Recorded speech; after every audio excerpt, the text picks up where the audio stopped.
Taita Kiki vati zveSouth Africa bodo vasiya vakuenda kunogara kuUnited Arab Emirates paDubai apo. Welcome back to the channel. Please don't forget to like and subscribe. Tinongoti makorokoto, the growth is out of this world.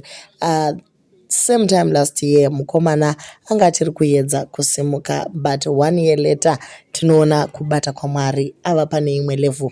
Vari kuti ivo South Africa haichavaitira, vakudawo to travel the world vachiinda vachindoona kuti what is lying behind the horizon. Tinongoti makorokoto zvokwadi nekuti they worked so hard content creation, my role model evazhinji, in as much as they might be hated by so many Zimbabweans, but varatidza kuti consistency inobhadhara zvachose.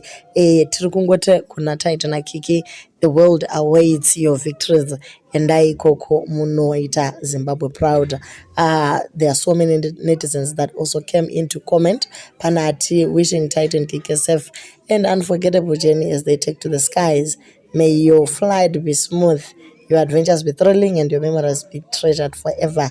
Remember to embrace new experiences, cherish each other, and enjoy your time together. Muno deserve this escape, and zvenyu munonakirwa ngeupenyu. So guys, tiri kungoti if you work together as a couple, pasina ari kuvanda achiita chino nechino, you can actually do better zvachose.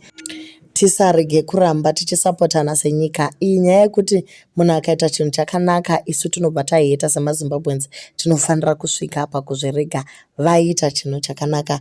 Makorokoto kuna Taita naKiki. Do leave your comments on what you think kuti this couple iri kuenda kure. Same time next year tinenge tichitaura something else.